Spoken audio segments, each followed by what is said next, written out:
সন্ধ্যার ভায়োলিন, লেখিকা বৃষ্টি ইসলাম। পর্ব সংখ্যা ১। বাসিপুর গ্রাম। ভোর ৪:৫৫। পূব আকাশে ফোটেনি এখনো দিবাকরের প্রথম কিরণ। বাসিপুর গ্রামের প্রাণকেন্দ্রে দাঁড়িয়ে আছে শতাব্দীর পুরনো দোতলা ভবন, যার নাম খানমহল। মূল প্রবেশপথের পাথর খোদাই করে কালো অক্ষরে লেখা খানমহল। সময়ের অতলে ডুবে থাকা এক নাম, যা আজও ইতিহাসের কপালে ভাস্বর। গেটে ফিরে আছে নানা রঙের ফুলের সমারোহ। সকাল সন্ধ্যা এদের পাপড়ি ঝরে পড়ে নীরবে আর মাটি তাড়াঙায়। পুরুষানুক্রমে নির্মিত এই খানমহলের গায়ে লেগে আছে কালের প্রলেপ।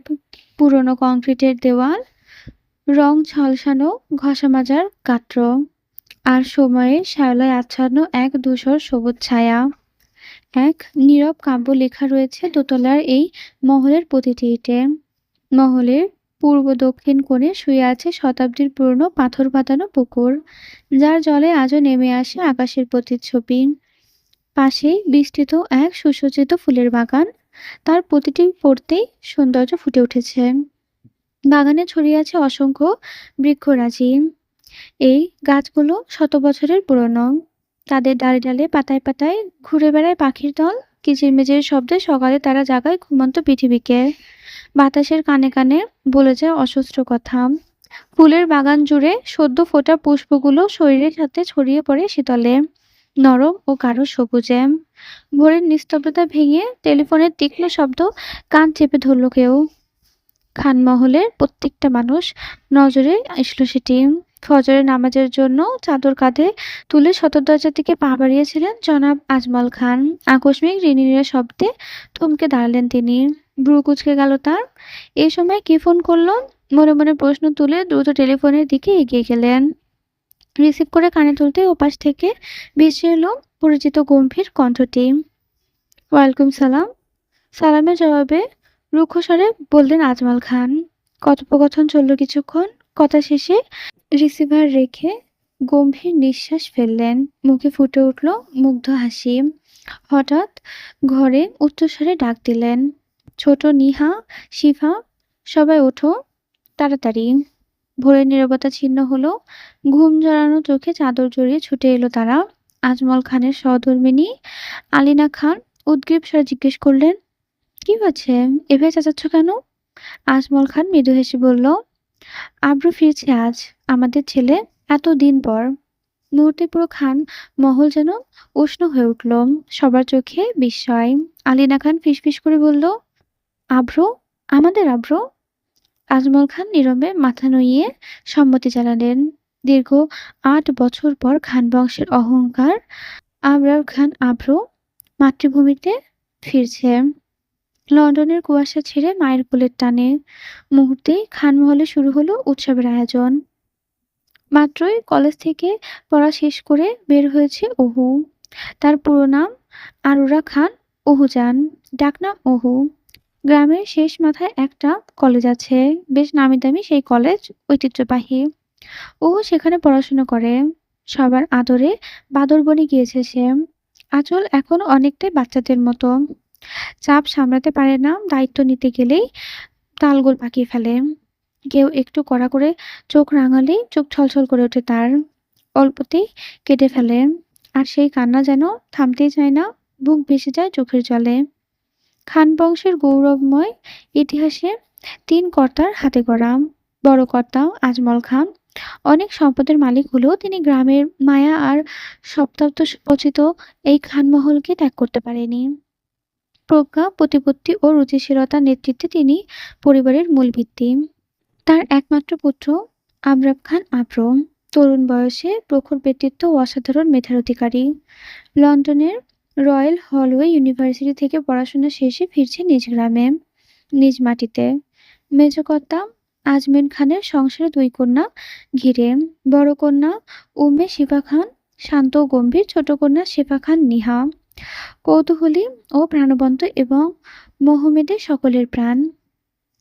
ছোট কর্তা আশরাফ খান অহুর পিতা শান্ত, ধীর ও কাজে নিখুঁত ব্যক্তি। ব্যবসা ছেড়ে বর্তমানে শহরের নামে এক স্কুলের প্রধান শিক্ষকের দায়িত্ব পালন করছেন। এই ৩ কর্তার মাঝে রয়েছে তাদের আদরের একমাত্র বোন, পরিবারের স্নেহের কেন্দ্রবিন্দু। আকাশ থেকে যেন আগুন ঝরছে, গ্রীষ্মের রোদের উত্তাপে মানুষদের ক্লান্ত করে দিচ্ছে। সেই তেজ মাথায় নিয়ে অহু ক্লান্ত পায়ে হাঁটছে। এক হাতে ব্যাগ দোলাতে দোলাতে, আর অন্য হাতে কয়েকটা ভারী বই বুকে জড়িয়ে। তার সোনালি ত্বকে রোদের লালচে ছোপ, কপালে ঘামের ফোঁটা গড়িয়ে চিবুক গলা ভিজিয়ে দিচ্ছে। কুঁচকে ওঠা ব্রুতে ক্লান্তি আর বিরক্ততার ছাপ। খানমহলের সামনে হই-হুল্লোড় আর বিরাট আয়োজন দেখে তার মন ভেঙে পড়ল। গরমে বিধ্বস্ত শরীর, তার উপর শব্দ আর আলোর ঝলকানিতে মাথায় হাতুড়ি পিটার মতো অবস্থা।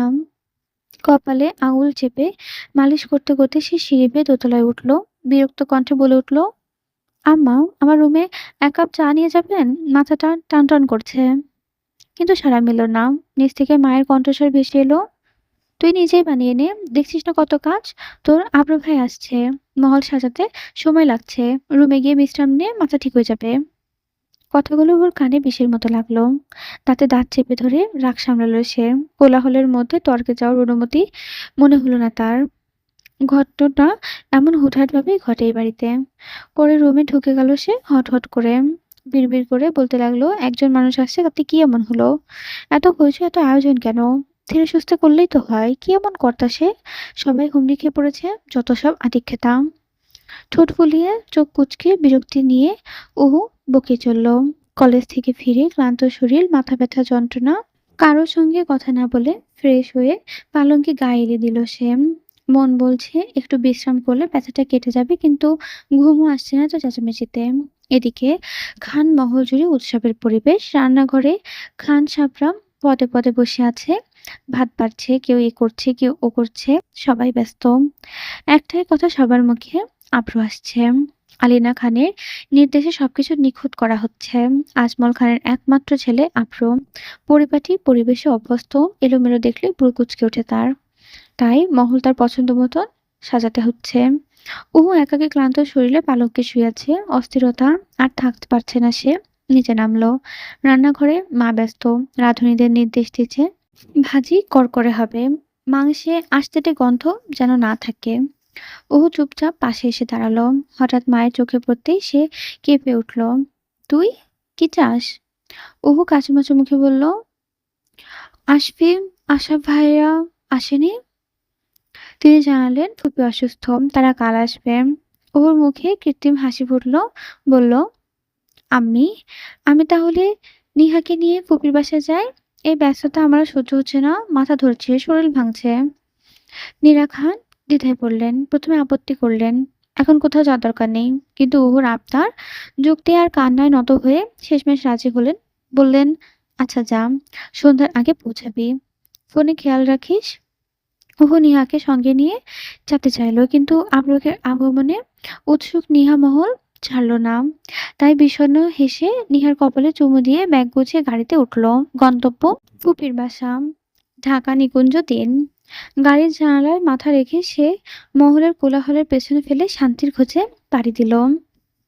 সাদা শার্টের ভেতরে নিজের বলিষ্ঠ দেহটি আবৃত। তার ওপরে রয়েছে নিখুঁত কাঠের কালো ব্লেজার। শ্যামবর্ণের ত্বকে আরো দীপ্তিময় করে তুলেছে সেই পোশাক। কালো প্যান্ট ইন করা, চোখে কালো সানগ্লাস, গলায় দীর্ঘ এক টাই হেলে পড়েছে। উচ্চতা ৬ ফুট ১। প্রশস্ত কাঁধের গড়ন তাকে আরো দৃঢ় ও দাপটে করে তুলেছে। মুখে খোঁচা খোঁচা চাপদাড়ির রেখা, আন্ডার করা চুলে জেল দেওয়া। একপাশে ঝুঁকে থাকলেও কপালে কিছুটা ভিজে ঘাম এসে জমেছে। ডান চোখের ভ্রুতে একটা পুরনো ক্ষতচিহ্নের স্পষ্ট দাগ। ঘড়িতে চোখ রাখলো আবরা। ব্র্যান্ডের চকচকে ডায়ালের পেছনে ভেসে উঠেছে বর্তমান সময়, অথচ তার ভেতরে এখনো আটকে আছে ৮টি বছর। শরীরে ছড়িয়ে থাকা পারফিউমের ঘ্রাণ যতই মন মাতানো হোক না কেন, মন যেন আজও আটকে রয়েছে সে অতীতে, যেখানে ফিরতে চায় না সে, তবুও ফিরতে হচ্ছে। দীর্ঘ ৮ বছর পর আব্রম ফিরছে তার মাতৃভূমিতে। সেই বাড়ি, সেই মহল যেখানে তার শৈশব কৈশোর কেটেছে। স্মৃতির ভার হৃদয়ে ছুরির মতো বিচ্ছে। প্লেন মাটিতে নামতেই তার ভেতরে কেঁপে উঠছে সে। পরিচিত আকাশ, মাটি, ধোঁয়াটে কালো আঁধারি, সব পরিবেশ। চেক আউট পেরিয়ে বেরোতেই দূরে চোখ পড়ে বিবর্ণ প্রিয় মুখগুলোর ওপর। ঠোঁটে চেপে রাখা হাসি ফুটিয়ে আব্রু এগোলো। মা বাবা কাকাকে জড়িয়ে সালাম দিল। আলিনা খান ছেলেকে বুকে জড়িয়ে ফুপিয়ে কেঁদে উঠলেন। কতদিন পর তোকে দেখলাম বাবা, মাকে দেখার ইচ্ছে হয় না না? আব্রু চোখের জল লুকিয়ে হেসে বলল, কি বলছো আম্মা? তোমাকে প্রতিদিন মনে পড়তো। বুকের পোড়াম আমি জানি। আলিনা খান আঁচড়ে মুখ মুছে নিলেন, বললেন, মা সব বোঝে। ঠিক তখনই আজমল খানের গম্ভীর কণ্ঠ ভেসে এলো, মন পড়লে এত বছর একবার আসতে পারলি না? আব্রু চুপ করে চোখ নামালো। উত্তর আছে কিন্তু বেদনায়। বিষয় এড়িয়ে সে কুশল বিনিময় করে গাড়িতে উঠল। গাড়ির আয়নায় নিজেকে দেখলো। ওখানে কি দেখা যায়? লজ্জা, ক্ষত না পুরনো প্রতিচ্ছবি? 8 বছর আগে এই পথেই সে ফেলে এসেছিল মধুময় আর কিছু দুঃস্বপ্নের স্মৃতি নিয়ে। গাড়ি এগোয় খানমহলের দিকে। আব্রু হেলান দেয়, স্মৃতিতে ভাসে চোখে গাড়ির মতো করে এগিয়ে চলতে থাকে সে। বহু বছর পর আব্রু ফিরল খানমহলে। রাজকীয় ফটক পেরিয়ে উঠল, পা রাখলো, পথ মোড় নিল কবরস্থানের দিকে। দাদিমার সমাধির সামনে স্মৃতি ঝড়ে বুক চেপে উঠল এবং দীর্ঘশ্বাস ফেলল। অন্দরমহলে পা রাখতেই দূর্বাস ধান রীতিমতো আলিমা খান ও পরিবারের নারীদের তাকে বরণ করল। আব্রু মলিন হাসি দিয়ে মাথা নোয়ালো। অতিথিদের সঙ্গে কুশল বিনিময় করে সে এগিয়ে গেল চেনা কক্ষে, যেখানে থেকে সে একদিন দেশ ত্যাগ করেছিল। আলিনা খান সঙ্গে গেলেন। পুরনো বইয়ের তাক, খাট, পর্দা সব আছে, তবু বদলে গেছে অনেক কিছু। 20 বছর বয়সে সে এই ঘর ছেড়েছিল এক বসন্তে। আব্রু হঠাৎ পালঙ্কে হাত রেখে বলল, তুই আছিস, কিন্তু আমি আর আগের মতো নেই। পরক্ষণে সে শার্ট খুলে শাওয়ার নিল। ধুয়ে গেল বছরের ধুলো। আফ ওয়াটার্ড গেঞ্জি আর জিম পেটানো দৃঢ় দেহ। কচির মুখচ্ছবি ফুটে উঠল। রাতের খাবার টেবিলে পরিবারের সকলের সাথে আলাপ আলোচনায় মগ্ন। ঠিক তখনই ছোট নিহা ছুটে এলো। আব্রু ভাই, চকলেট, টপস, টেডি সব আমার। আব্রু হেসে বলল, সব তোমার জন্য, কিন্তু লাল লাগেজটা আমার রুমে পাঠিয়ে দিও। একথা শুনেই নিহা আনন্দে ছুটে চলে গেল। 12-13 বছরের মেয়েটা এখন ভাগাভাগির পরিকল্পনায় ভাবনায় মত্ত হয়ে গেছে। রাত নামার আগ মুহূর্তে আব্রু খান মহলের পেছনের বাগানে দাঁড়িয়েছিল। দিনের আলো মিলিয়ে আসছে আকাশের কাতর হলুদ আভা। পুরনো পুকুর ঘাটে বসে সে অতীতের বিষণ্ণ স্মৃতিতে ডুবে আছে। চারপাশে প্রকৃতি, নীরব বাতাসের জোছনার গন্ধ। হঠাৎ পেছনে ফিরে চিরচেনা মুখ দেখল। সাম্পান নিয়া মিয়া, খানমহলের পুরনো মালি। বয়সে নুয়ে পড়েছে, মুখের উজ্জ্বলতার অটুটতা। তিনি দ্বিধান্বিত মুখে দাঁড়িয়ে রয়েছেন। আব্রু দ্বন্দ্ব কাটিয়ে একগাল হেসে আওড়ালো, আসসালামু আলাইকুম চাচা, কেমন আছেন? সাম্পান মিয়া চোখে জল, কণ্ঠ ভিজে উঠল। ওয়ালাইকুম সালাম ছোট সাহেব, আমারে মনে রাখছেন? আব্রু হেসে বলল, ভুলি কিভাবে, ছোটবেলায় পুকুরে পড়ে গিয়েছিলাম, আপনি তো উদ্ধার করেছিলেন। সাম্পান মিয়ার মুখে হাসি ফুটে উঠল। তিনি পাশে বসেন এবং দুজনে একসঙ্গে গল্প মাতিয়ে তুললেন। অতীতের স্মৃতি, আব্রু ছোটবেলার দুষ্টুমি, বর্ষার দিন, দুঃস্বপ্নের রাত, ফের দিনে আলো স্মৃতির পাতায় এলো। সাম্পান মিয়ার স্ত্রী গুলবাহার বেগম এলেন মশার কয়েল হাতে নিয়ে। ধীরে ধীরে গ্রামের পরিচিতি মুখগুলো জড়ো হতে লাগলো। খাটে ছোটখাটো আড্ডা জমে উঠল। আব্রু মাঝখানে বসে পুরোনো মুখগুলো চিনে নিল। কারো চুল পেকেছে, কারো চোখে চশমা। বুকের শূন্যতা কাটলো তার। প্রশান্তি নামলো। মনে মনে বলল, খানমোহন আমাকে মনে রেখেছে তাহলে। নির্জন রাতে মেঘ জমেছে আকাশে, বাতাসে ভেজা মাটির গন্ধ। বর্ষা আসন্ন। রাতের খাবার শেষে অপু নীরবে নিজের কক্ষে ফিরে দরজা বন্ধ করে আলো নিভিয়ে দিল। বারান্দার দরজা খোলা রেখে পর্দা সরিয়ে রাখল। বিছানায় শুয়ে কাঁথা জড়িয়ে ঘুমার প্রত্যাশায় চোখ বন্ধ করল। হঠাৎ দরজা ঠেলার শব্দে চোখ খুলল। চশমা পরে তাকিয়ে আছে আশফিক তালুকদার। অহু হেসে বলল, কি রে, ঘুমাবি? আয়। অনুমতি পেয়ে আশফিক তার পাশে শুয়ে পড়ল। বাইরে আবারও বৃষ্টি শুরু হয়েছে। জানালার ফোঁটা বন্ধ। ফিসফিসানি গল্পে পুরনো স্মৃতি ডুবে দিল তারা। এরপর ধীরে ধীরে গল্প ম্লান হয়ে ঘুমে ঢলে পড়ল। বৃষ্টি ভেজা রাতে শান্তির ঘুমে তলিয়ে গেল। ভোরের আলোতে আগে চন্দ্রবেলার ঘুম ভাঙল। বাগান থেকে পাখির কলকলি ভেসে আসছে। ভোরে জেগেছে সকলের আলো ছড়িয়েছে। অ্যালার্মের শব্দে ওর ঘুম ভাঙল। আধো ঘুমে অ্যালার্ম বন্ধ করে দেখে আশফিক গভীর নিদ্রায়। ও তাকে টেনে জাগালো। এরপর ক্লান্ত চোখে ব্রাশ হাতে নিয়ে রুম থেকে বেরিয়ে এলো তারা। সকালে হাঁটতে হাঁটতে নিকুঞ্জ একে শান্ত লেকের ধারে পৌঁছালো। ওহু থেমে স্যান্ডেল খুলে পা জলে ডুবিয়ে বসে পড়ল। আশফিক নীরবে পাশে বসে আছে। সে একবার লেকে একবার ওহুর মুখে তাকাচ্ছে। এখনো তার চোখে থেকে ঘুম পুরোপুরি কাটেনি। এখানে বসে কাটিয়ে দিল লম্বা একটা সময়। ওহু তালুকদার বাড়িতে ফিরে দেখে তার ফুপি যান আমিনা তালুকদার ব্যস্ত। সবাইকে খানমহলে যাওয়ার জন্য তৈরি হতে বলছে। কথা অনুযায়ী তারা সবাই প্রস্তুত হয়েছে রওনার জন্য। আমিনা ও তার স্বামী এক গাড়িতে, ওহু আশফিক ও আশাব আরেক গাড়িতে উঠেছে। দুপুরে খানমহলের সামনে গাড়ি থামলো।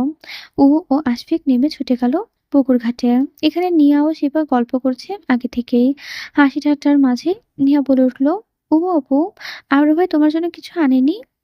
একথা শুনে শিফা ও আশফিক হেসে ফেলল। ওর চোখ মুখে ফুটে উঠল রাগ অভিমানের ছায়া। সে বলল, "আমার জন্য কেন আনবে? আমি কেউ না ওনার।" রাগে মুখ লাল হয়ে উঠেছে মেয়েটার। বুকে অপমানের কাঁটাটা ক্ষত হয়ে বিঁধছে। মনে ভাবল এ বিষয়ে সে কিছুই জিজ্ঞেস করবে না। তারও তো একটা সম্মান আছে। আমিনা তার স্বামীর শিহাব তালুকদার এবং আশাক মহলের মূল ভবনে ঢুকলো। আবরা তখন ড্রয়িং রুমে সোফায় বসে ল্যাপটপে কাজ করছে। কবিজানকে দেখে সে জড়িয়ে ধরলো। তিনি আশীর্বাদ করলেন। আশাক উচ্ছ্বাসে বলে উঠল, হেই ভাই, কেমন আছিস? কি ব্যাপার, আমাদের ছাড়া তো লন্ডনে বেশ ভালোই ছিলি মনে হয়। কি বডি বানিয়েছিস রে, বাপরে বাপ। আরও হেসে কাঁধে চাপড় মেরে বলল, তোর নজর লেগে যাবে শালা আমার ওপর। পরক্ষণে জিজ্ঞেস করলো, আমার পুচকি বোন আসবে আসে নাই? এসেছে তো আমাদের সাথেই। ওর সাথে হয়তো বাইরে কোথাও ঘুরছে। আবারও বুক কুঁচকে ফেললো। কণ্ঠটা একটু কঠিন হয়ে উঠল। কার সাথে ঘুরছে? আশাপ অন্যমনস্ক ভঙ্গিতে জবাব দিল, ওর সাথে তো। এই প্রথম কেউ আব্রুর সামনে সরাসরি ও নামটা উচ্চারণ করলো। মুহূর্তে তার হৃৎপিণ্ড কেমন একটা অদ্ভুত কম্পন অনুভূতি হলো, যেন দেহের মধ্যে কোথাও তীব্র স্পন্দনে আঘাত করলো কেউ। বুকের ভেতরটা পিঞ্জরায় খানিকটা কেঁপে উঠল। কিন্তু সেই অনুভূতি বেশি সময় স্থায়ী হলো না। দ্রুত নিজেকে সামলে প্রসঙ্গটা এড়িয়ে গেল। উপরে চল তাহলে, কথা আছে। এরপর দ্রুত সিঁড়ি বেয়ে উপরে উঠে গেল তারা। তখনই উহু আসফি অন্দরমহলে ঢুকলো। রুমে পৌঁছে আশাব বলল, আজ রাতে চেয়ারম্যানের বাড়িতে কুস্তি হবে। গ্রামের শক্তিশালী যুবক বিজয়ী হবে। মাতব্বর ছেলে আছে তোর প্রতিদ্বন্দ্বী, লড়বি? আমি সব ম্যানেজ করব। আব্রু তৎক্ষণাৎ রাজি হয়ে গেল। খানমহলের ভোজনাসরে দুপুরের আহার চলছে। প্রধান টেবিলে আজমল খান, আশরাফ খান, আসাব ও আব্র। উহু অনুপস্থিত। হঠাৎ আজমল খান বললেন, আব্র, তুমি ফিরেছ। ব্যবসা সম্পর্কে কিছু জানো না। আজ রাতে বসো, সমীকরণ দেখাবো। আব্র শীতল স্বরে বলল, ব্যবসা জড়াবো না, অন্য কিছু পরিকল্পনা আছে। আশরাফ খান বললেন, তোমাকে কোম্পানির দায়িত্ব নিতে হবে, তুমি ভরসা। আব্র হেসে বলল, আপনার সামলান, আমি আছি, পরে দেখা যাবে। খাওয়া শেষ বলেই চেয়ারে উঠে থেকে চলে গেল সে। আরিনা খান উদ্গ্রীব স্বরে বলল, খাবারটা শেষ কর। আবু জবাব দিল, আর খাবো না আম্মা। আজমল খান আশরাফের বললেন, আব্রু ও খেয়াল রেখো, ওকে দায়িত্ব সম্পর্কে বুঝতে হবে। আশরাফ সম্মতি জানালো। আব্রু সিঁড়ি পেয়ে রুমে যেতে যেতে বলল, আশরাফ, খেয়ে আমার রুমে আয় তো। আশরাফ সম্মতি জানালো। দৈবাত আলিনা খানকে জিজ্ঞেস করল, ওহু শিফা তারা সবাই কোথায়? ওহু আর শিফা খেয়ে রুমে আছে, কোচিং এ যাবে। শিফার শরীরটা খারাপ, পরীক্ষা চলছে। আশাব ছোট করে বলল, ও আচ্ছা। আলোর রেশ ধীরে ধীরে ম্লান হয়েছে। বাইরের আকাশে সন্ধ্যার নীলচে আবরণ।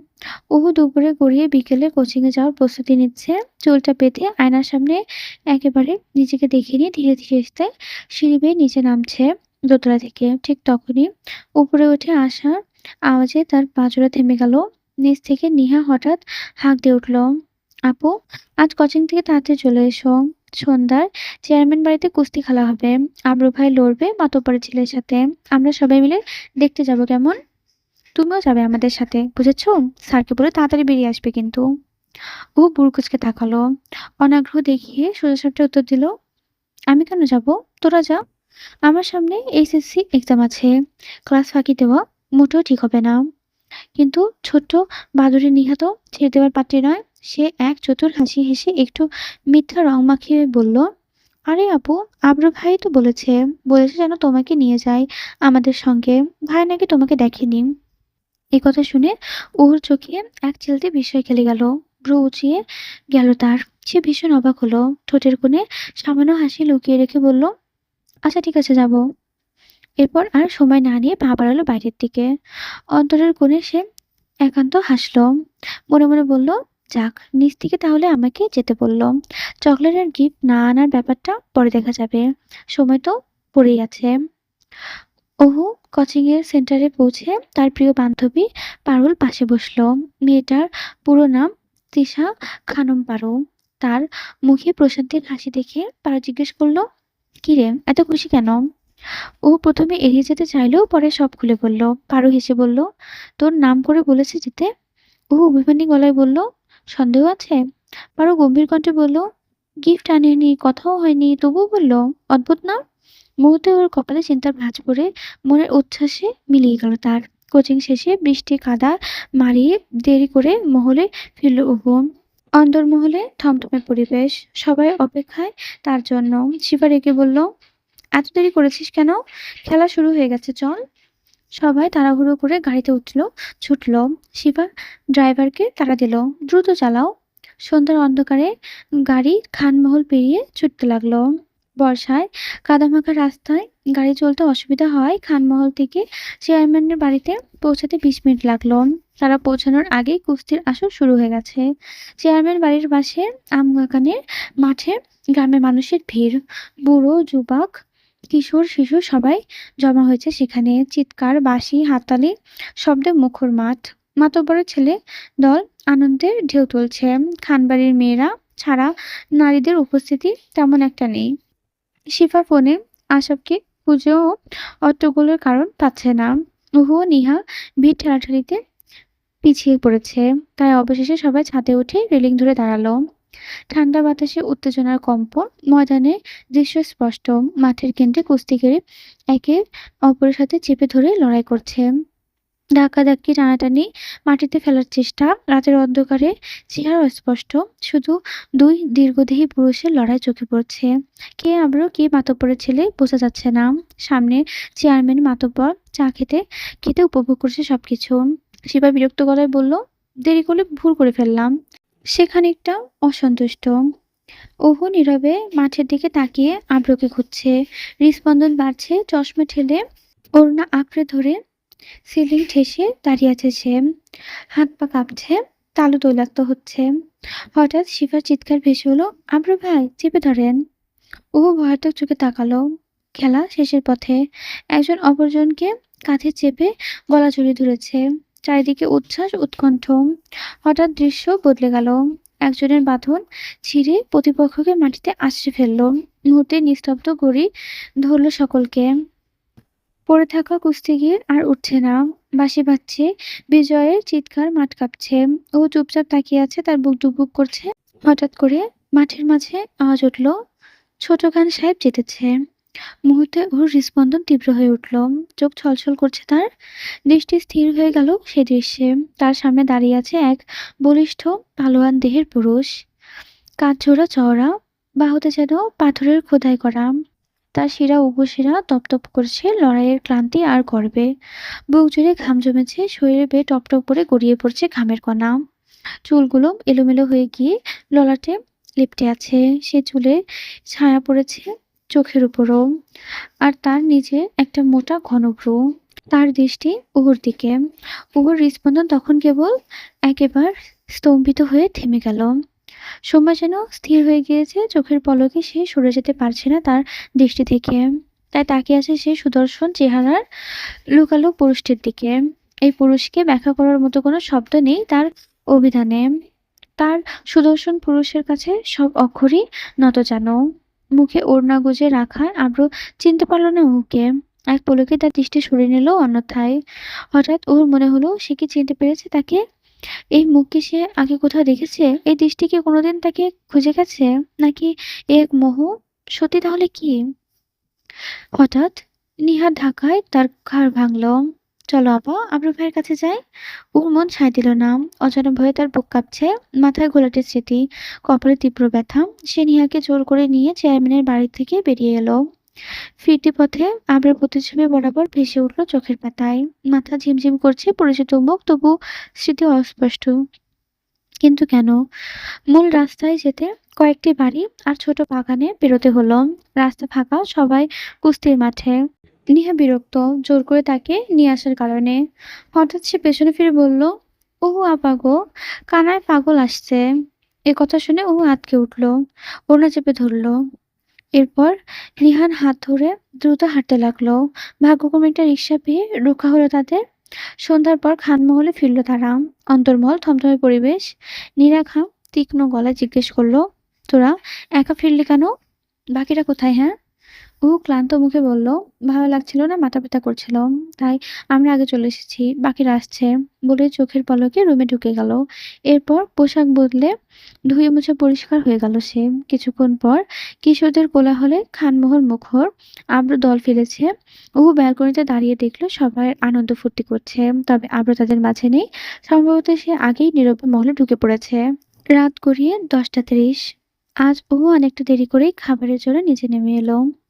সবাই তখন টেবিল ঘিরে বসে আছে, শুধু আব্র অনুপস্থিত। দুদিন পর পরিবারের সঙ্গে কেটে যাচ্ছে ওহো, যদিও কথার বদলে নীরবতায় তার একমাত্র ভাষা। আজমল খান জানতে চাইলেন, আব্র কোথায়? উত্তরে আলিনা খান শান্ত কণ্ঠে বলল, আব্র ঘুম।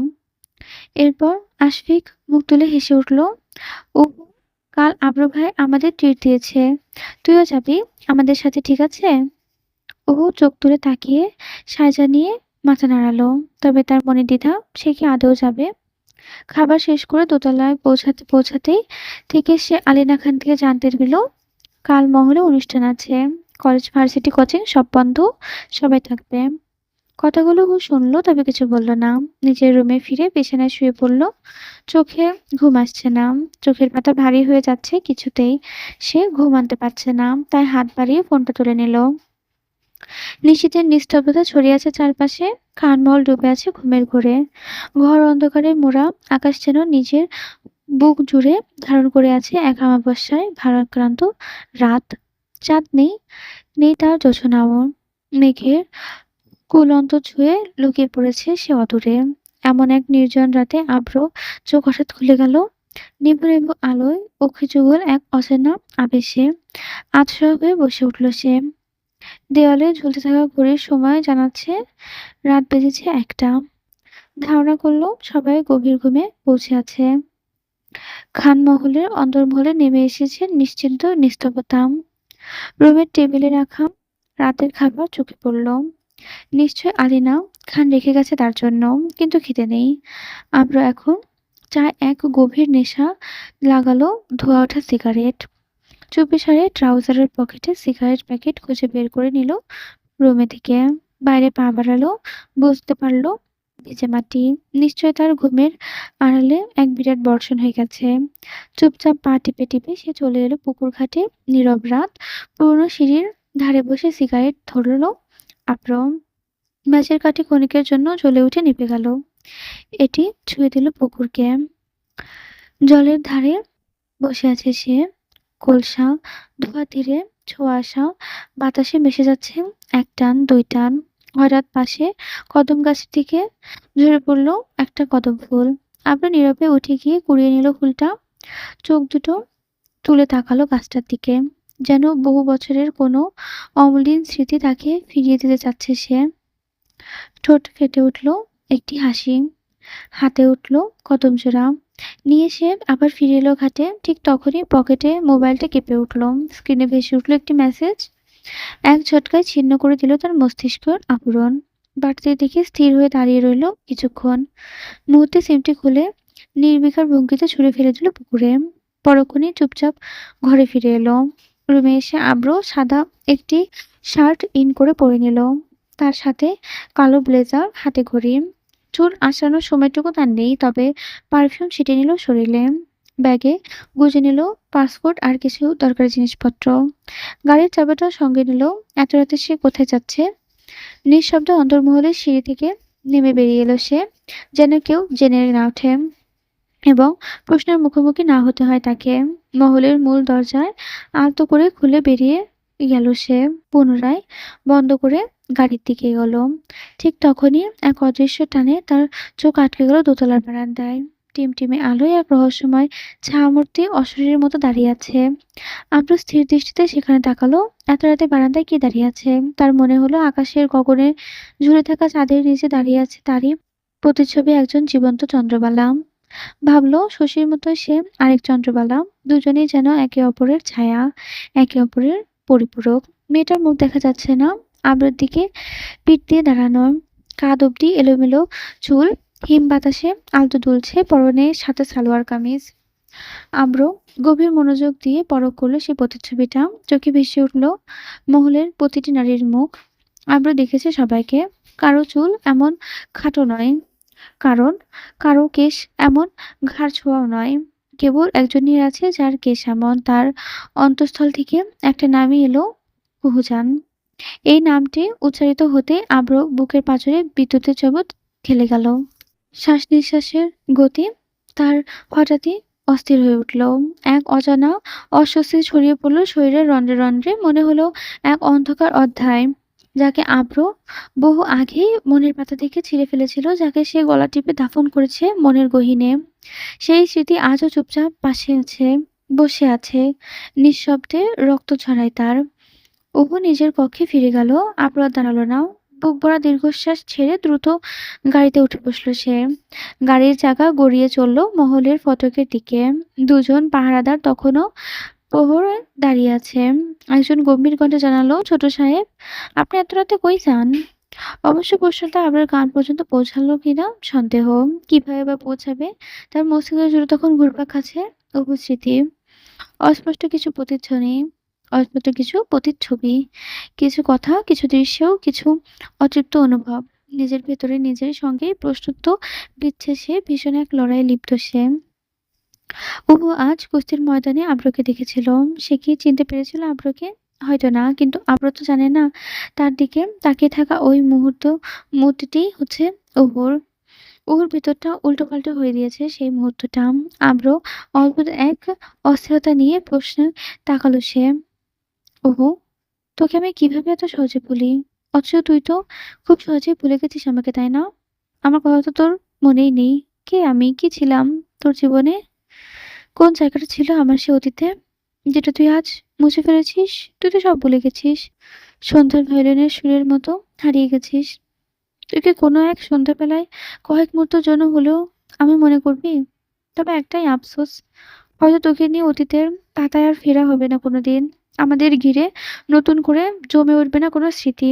আর যদিও জমেও, তার পরিণতি হয়তো ভয়ানক হবে। রাত গভীর হলো। আব্র গাড়ি মিলিয়ে গেল আধারে। ও ফের এসে একাকী দাঁড়িয়ে রইল ব্যালকনিতে। আজ আর ঘুম নেই তার চোখে। ওদিকে আব্র ছুটে চলেছে নির্জন সড়কে। এক পর্যায়ে ও এসে নির্জন ঘরে শুয়ে রইল। সে চোখ বন্ধ করে শান্তি খুঁজছে, অথচ তা আঁধারে। দুজনেই জানে না একে অপরকে। মনে করে তারা আজ এত অস্থির, তবু মুখ ফুটে কেউ কিছুই বলতে পারে না। এই রাতেও হয়নি তাদের মিলন। রাতের গভীর আঁধার কেটে গিয়ে ভোরের প্রথম আলো আকাশে উত্থাপিত হলো। সকালের নরম রোদ খানমহলের প্রতিটি কোণে ছড়িয়ে পড়ল। এমনই এক শান্ত সকালে হঠাৎই চেঁচামেচিতে ভাঙল ওর ঘুম। তন্দ্রাচ্ছন্ন চোখে কপাল চেপে ধরে কিছুটা বিরক্ত হয়ে পালঙ্ক ছেড়ে উঠল সে। নিচতলায় পৌঁছে দেখলো আজমল খান রক্ষীদের ওপর ক্রোধে ফেটে পড়ছেন। এক পাহারাদারের কণ্ঠেও ভাঙছে সকালের নীরবতা। বড় সাহেব, আমি শুধু জিজ্ঞাসছিলাম কোথায় যাই, কি করে। উনি তো কিছুই বললেন না। ভাবলাম ছোট সাহেবের রাতে গিয়া সকলকে ফিরবেন। আজমল খানের গর্জে ফেঁসে উঠলেন সিনি, বজ্রের মতো বলল, আপনার গাড়ি নিয়ে বেরিয়েছে, তখন আমাকে জানাওনি কেন? ওর বুক ধক করে উঠল। বুঝতে বাকি রইল না আপুর মাঝরাতে চুপিসারে কোথাও চলে গেছে। আজমল খানের ক্রোধে মোহনের বাতাস ভারী হয়ে উঠল। আবুর ফোন বন্ধ, অনলাইন অফলাইন কোথাও নেই। আসাদের উপস্থিতি শান্ত করতে আজমল খানকে ভেতরে নিয়ে গেলেন। ও নিঃশব্দ নিজের কক্ষে ফিরল। সকাল ৯টায় নাস্তার টেবিলে বসে রইল সবাই, কিন্তু আজমল খান অনুপস্থিত। আবুর কানে টেনে এখনো বুদ্ধ। নাস্তা শেষে ওহু, নিহা আর আশফিক ছাদে গেল আড্ডা দিতে। শিফা ভার্সিটিতে পরীক্ষা দিতে গেছে। আড্ডার ফাঁকে নিহা হেসে বলল, আব্রু ভাই কোথায় গেল? রাতে ফিরে ট্রিট দেবে তো? অপু ঠোঁট বাঁকিয়ে হাসলো। কবে থেকে এমন পেটুক হলি নিহা? হঠাৎ আশফিক গম্ভীর কণ্ঠে জিজ্ঞেস করলো, অহু, তুই কাল খেলা শেষ না করে চলে এলি যে? অহু থমকালো, চোখ মুখে দ্বিধা তার। তারপর কোমল স্বরে বলল, মাথা ব্যথা করছিল রে, তাই চলে এসেছি।" আড্ডা মিইয়ে গেল। সকালে সূর্য আরো উচ্চস্ত হলো। সবাই ধীরে ধীরে নিজ কক্ষে ফিরে গেল। দুপুর গড়াতে না গড়াতেই খানমহলের চারপাশে ভেসে এলো জোহরের আজানের ধ্বনি। পাখিরা গাছের ডালে ডালে ডেকে উঠল এক রূপকথার সুরে। মহলের পুরনো দেওয়ালগুলো সেই ধ্বনি অনুসরণে ঝিনিঝিনি করে উঠল ক্ষণিকের জন্য। গোসল সেরে জোহরের নামাজ আদায় করল অপু।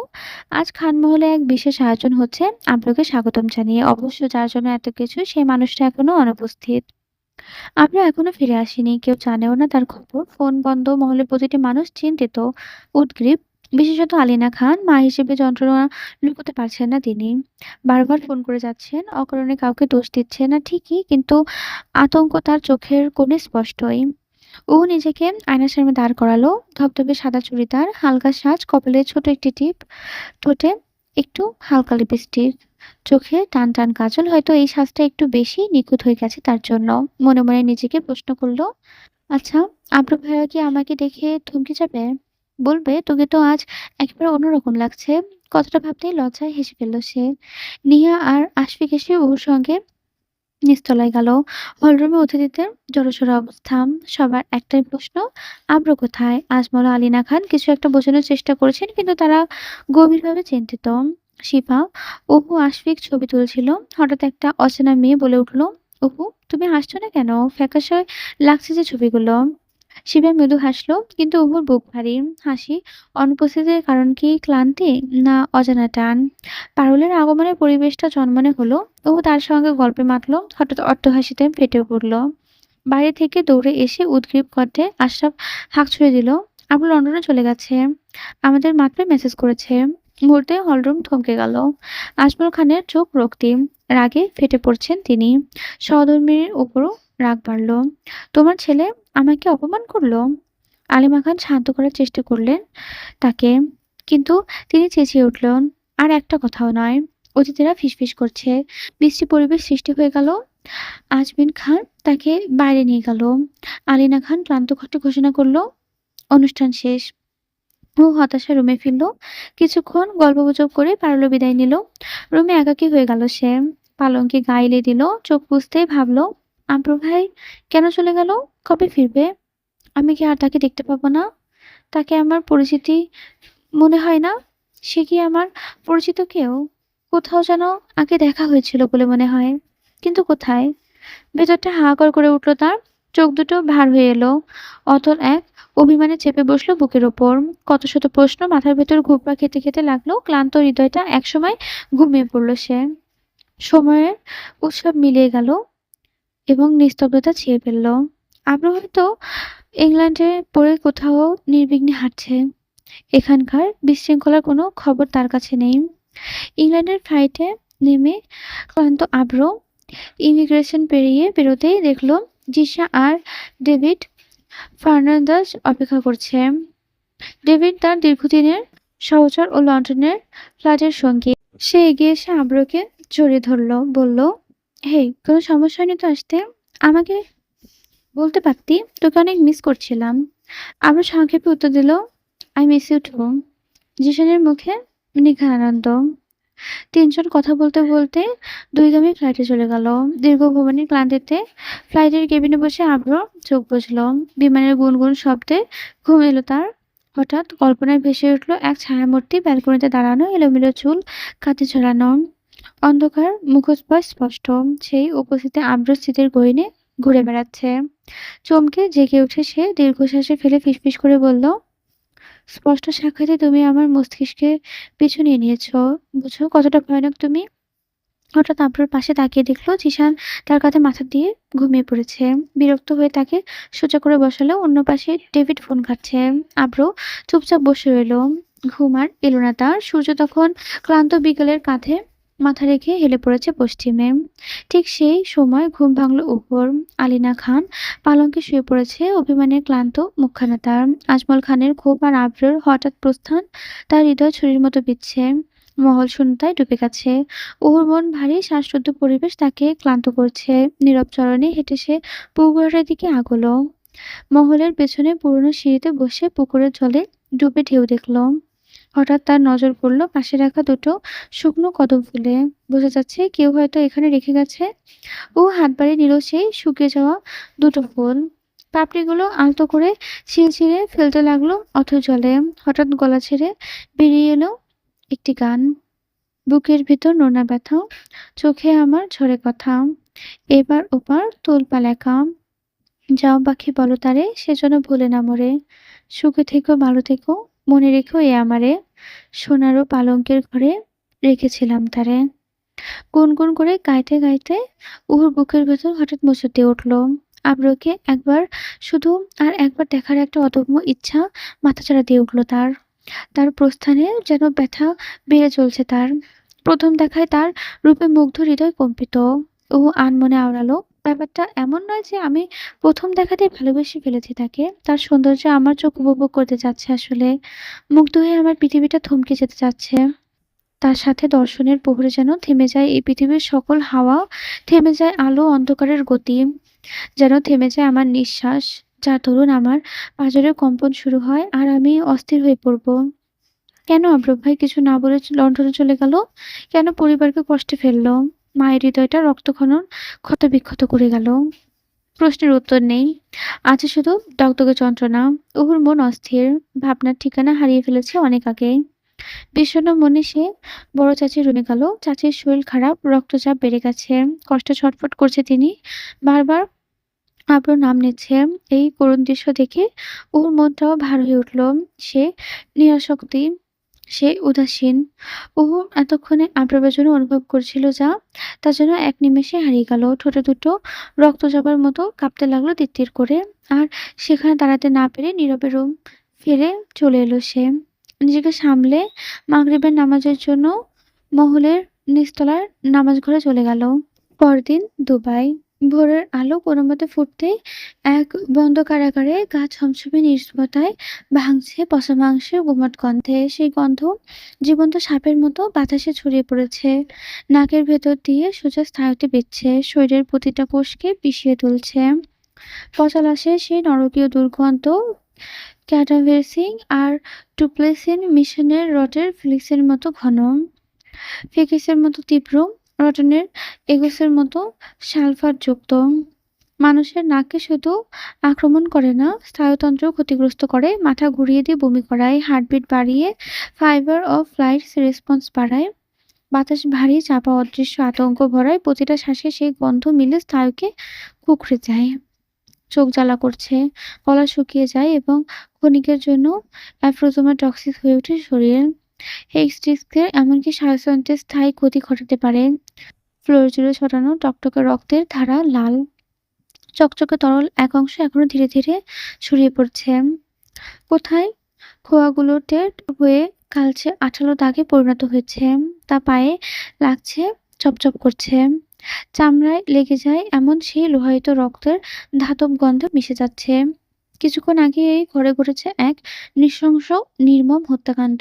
ফ্লোরে ছড়িয়ে পড়া রক্তের প্রোটিনগুলো এখনো জমাট বাঁধছে, কিন্তু দাগ মুছে ফেলার নিষ্ঠুর প্রয়াসে হাইড্রোজেনের পারক্সাইডে ঢালা যাচ্ছে, যা রক্তের প্রোটিন ভেঙে ফেনা তুলে দিচ্ছে, বুদবুদ উঠছে।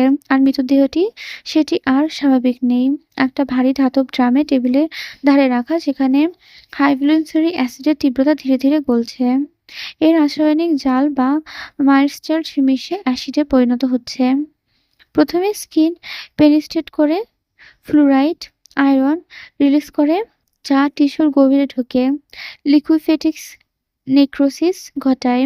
মাংসপেশি প্রথমে জ্বালা করে, তারপর ফুলে ওঠে, কোষগুলো ভেঙে যায়, ক্যালসিয়ামের সাথে বাইন্ড করে ফাইব্রো ক্যালসিয়ামিক্স তৈরি করে, আর তা নার্ভ ভেসেল সফট টিস্যু ধ্বংস করে, মাংস গড়ে তরলে পরিণত করে, ধূসর নীলাভ দাগ পড়ে নেক্রোটিভস হয়ে যায়, যেন অগ্নিদগ্ধ।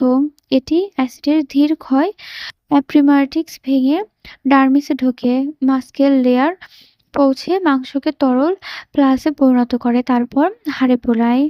ফ্লাইজার আয়নে ঘাড়ে ক্যালসিয়াম ফসফেটের সাথে রিয়্যাক্ট করে ডেমিনারাইজ করে, হাড় কুকড়ে নরম করে দেয়, গলে ধূসর কণায় পরিণত হয়, যেন অ্যাসিড ঘাড়ের ভেতর ঢুকে প্রতিটি স্কিটল ভেঙে ফেলছে। সময়ের সাথে সাথে পুরো দেহ একটা ধূসর লাল স্প্লাটে পরিণত হয়। দেহটির পরিচয়: একজন পুলিশ অফিসার যার নিখোঁজ হওয়ার খবর টেলিভিশনে চলছে। শহরের আইন শৃঙ্খলা নিয়ন্ত্রণ বাহিনীর তৎপর, কিন্তু কেউ জানে না তিনি আর জীবিত নেই। এখন ড্রামে কেবল গলিত মাংস, হাড়ের কণা আর রক্তের স্মৃতি পড়ে আছে। এ যেন এক নিশ্চয়তার নীরব সাক্ষী। এমনই সময় নিঃসঙ্গ নীরবতায় মোড়া এক বিলাসবহুল হোটেলের কক্ষে বসে আছে আব্র। তাকিয়ে আছে টিভির পর্দার দিকে। জিম পেটানো বলিষ্ঠ শরীরে বিছানায় অর্ধনগ্ন সে। তার শ্বাস-প্রশ্বাস থেমে থেমে দুটো ওঠানামা করছে, যেন সে অস্থির। হঠাৎ সাইড টেলিফোনে রাখা ফোনটা কেঁপে উঠল। চোখ পড়ল সেদিকে। হোয়াটসঅ্যাপে কিছু ছবি এসেছে। প্রেরক আশাপ তালুকদার। এক ক্লিকে যেন সময় থমকে গেল। ছবিতে দেখা যাচ্ছে আলিনা খানের নিস্তেজ মুখ, হাতে ক্যানোলা, পাশে ঝুলছে স্যালাইন, চোখে অস্থির যন্ত্রণা। তার রক্তচাপ বেড়ে গিয়ে শরীর ভেঙে পড়েছে। আম্মা! আরুর ডাকে কেঁপে উঠল বুক। অপরাধবোধ, দুঃখ আর দায়িত্ববোধ যেন তাকে আরো অস্থির করে তুলল। দেরি না করে দ্বিধাহীনভাবে সে ফোন করল আশরাফকে। কল রিসিভ হতে ওপাশ থেকে উৎকণ্ঠায় ভরা কণ্ঠে আশরাফ বলল, কিরে, কোথায় আছিস তুই? মহলে তোকে নিয়ে সবাই কথা চিন্তা করছে। আব্রু কথার মাঝখানে থামিয়ে দিল, বলল, ব্যাস ভাই, প্লিজ থাম। আমি দেশের বাইরে আছি এখনো। এত চিন্তার দরকার নেই। আগে বল আমার অবস্থা কেমন? এক দীর্ঘশ্বাস ফেলে আশা ফোন এগিয়ে দিল আলিনা খানের দিকে। তিনি নিঃশ্বাস নিতে নিতে ফোন হাতে নিলেন। তার কণ্ঠে ক্লান্তি, গলার অভিমানের ভার। তোর সঙ্গে আমার কথা নেই। আমি কিছু কিছু বলতে চাই না তোকে। তার কথা শেষ হওয়ার আগে ফোন কেড়ে নিলেন আজমল খান। রাগে কাঁপতে কাঁপতে বলতে লাগলেন তিনি, থামো, তোমাকে আর কোনো কথা বলার সুযোগ দেব না আমি। তুমি জানতেই চাইছো আমরা কেমন আছি কেন? তুমি জেনে কি করবে? আমরা তোমার কে? তুমি এমন বেয়াদব হবে আমি কোনোদিন ভাবিনি। বাবা মায়ের কথা কখনো ভাবনি তুমি, কানেও নাওনি। তোমার মতো বেখেয়ালি ছেলের জন্য আজ সবার মুখে কথা শুনতে হচ্ছে আমাদের। লোকে বলছে আজমল খানের ছেলেটা নাকি কেউ কন্ট্রোল করতে পারবে না। তুমি দেশে বসে আরাম করছো আর আমরা এখানে। আমার আমরা মরে গেলেও তুমি ফিরবে না। আমি কল কেটে দিল আব্র। এরপর কয়েকবার চেষ্টা করেও সাড়া মিলল না। আজমল খান ক্ষিপ্ত হয়ে সবার উদ্দেশ্যে কঠিন উদ্দেশ্য বললেন, এই খানমহলে আর কেউ আব্র নামটা উচ্চারণ করবে না। সে আমার ছেলে নয়। মহজরে ভারী হয়ে উঠল পরিবেশ। স্ত্রী দিশেহারা, অনুরাগ চোখ। কারোর মুখে কোনো সাহস নেই। মুখ ফুটল না কারো। বাইরে কেউ যেন কিছু একটা জানতে পারে না। আজমল খানের এই নির্দেশ, এই ঘটনার নীরবতার সাক্ষী অহুন। আবরার প্রতি অভিমান, ঘৃণা আর অপমানে গিলে চুপ করে থাকে সে। একে তো কিছু না বলে চলে গেছে, এখন আবার ভাবও দিচ্ছে। রাগে ফুঁসতে লাগলো সে, দাঁতে দাঁত চেপে নিজেকে শান্ত রাখার চেষ্টা করছে। অবশেষে রাগে গুমড়ে নিজেকে রুমে নিয়ে এলো সে। রাগে কমানোর জন্য উপায় খুঁজে না পেয়ে ড্রয়ার থেকে নিজের প্রিয় পার্সোনাল ডায়েরিটি বের করলো। এরপর আবরার উদ্দেশ্যে লিখতে লাগলো একটি চিঠি। এটি যেভাবে হোক আবরুর কাছে ঠিকই পাঠিয়ে দেবে সে। ওর গা জ্বলে যাচ্ছে এটা ভেবে যে এরকম একটা মানুষকে নিয়ে সে কি আবোল তাবোল কথাই না ভেবেছে দুদিন ধরে। সে লিখতে শুরু করলো, প্রিয় খাম্বা, নিজেকে আপনি কি ভাবেন বলবেন? এতটা আত্মবিশ্বাসী বা না বলাই ভালো। এতটা সাহস আসে কোথা থেকে? কোন শক্তির জোরে আপনি এ ধরনের আচরণ চালিয়ে যান? আমার বোধগম্য একটুও হয় না। শুনুন, বাংলাদেশে আবার যদি আসেন তাহলে মনে রাখবেন, ট্যাংদোলা করে আপনাকে বটগাছের সাথে ঝুলিয়ে রাখার ব্যবস্থা আমি করব। আমার ধৈর্যের সীমা কিন্তু আপনি ইতোমধ্যে অনেকখানি ভেঙে দিয়েছেন। আমাকে তো এখনো ভালো করে চেনে নিন না। আপনার থোঁতামুখ আরো দাম্ভিক আচরণ দেখে বোঝা যায় আপনি নিজেকে নিয়ে বেশ অনেকটাই ভাবেন। সময় এসেছে সেই ভাবনাটুকুকে ছুঁয়ে দেবার। হয়তো ভুলে গেছেন আপনার অতীত কোথায়। বিদেশে গিয়ে আপনি হয়তো এখন ফার্মের মুরগিদের নিয়ে ব্যস্ত। আপনজনদের কথা একেবারেই ভুলে গেছেন। সেজন্যই কি মাছ রাতে চোরের মতো পালালেন? একবারও ফিরে এলেন না আর? শুনেন খাম্বা, আপনি যদি ভবিষ্যতে বাংলাদেশে ফেরার কথা ভাবেন, আগে নিজেকে একটু আয়নায় দেখে নিবেন। কারণ এই মাটিতে আপনার আর আগের মতো কেউ চোখ বন্ধ করে স্বাগতম জানাবে না। আমার জমে থাকা অভিমান, কষ্ট আর ঘৃণার কথা আপনি ভুলে গেলেও আমি ভুলব না, কখনো না। আমার চিঠিটা পড়ে ডাস্টবিনে ফেলে দিয়েন। কিন্তু আমি কে সেই পরিচয় আপনার জানা হবে না। এটি আপনার প্রাক্তন। দিন গড়ায়, সময় পেরায়। আরও ধীরে, ধীরে অভিমানের জাল গুটিয়ে ফেলে। আবারও যেন মনের ব্যাকুলতা এখন আর তাকে পইড়া দেয় না। আবেগে ভরে হৃদয় আর জর্জরিত করে না। একদিন আশীর্বাদ হঠাৎ খানমহলে এসে হাজির। ও ভাবল হয়তো অফিস থেকে সোজা মামাবাড়িতে এসেছে। তবে তাকে দেখে আবরার কথা মনে পড়ে গেল তার। সেই নাম, পাঠানো চিঠি এখনো রয়ে গেছে। ঠিকানা কখনো জানা হয়নি, তাই পাঠানো যায়নি। ও মনে, মনে ভাবল, আশরাফ ভাইয়া কি ঠিকানা জানে? জিজ্ঞেস করবে? এক পর্যায়ে দ্বিধা ছেড়ে আশাবাদের কাছে গেল সে। আশরাফ ভাই কেমন আছেন? ভালো। তুই কেমন আছিস? ভালো। হঠাৎ কি মনে করে এলেন? বড় মেয়েকে দেখতে এলাম। ওনার শরীর তো প্রায় খারাপ থাকে তাই। ও এই সুযোগটা হাতছাড়া করল না। বলে ফেলল, থাকবেন কেন? সবই তো আম্র ভাইয়ের জন্য। চাচি জানের চিন্তা তো অসুস্থ। ভাইয়া, আম্র ভাইয়া লন্ডনে কোথায় থাকে জানেন?